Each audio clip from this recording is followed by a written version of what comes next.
Hello guys, and welcome to this video where I'm going to be showing you how to create a YouTube thumbnail in Canva. So the first thing you have to do is to go to your Canva app or your Canva or the Canva website and choose this thumbnail button.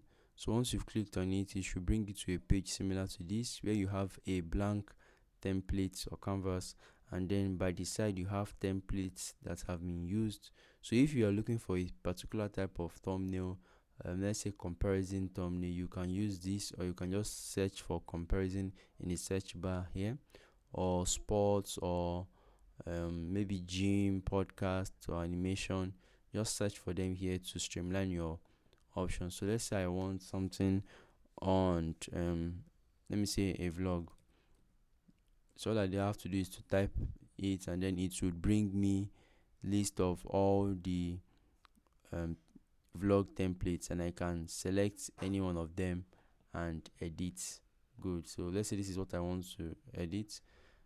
I've clicked on it. I can now edit the individual pictures and the text, and that is how to create a YouTube thumbnail with Canva. If you've enjoyed this video, please let me know in the comment section, and please subscribe to the channel. It really helps us grow. Thank you very much, and do have a great day.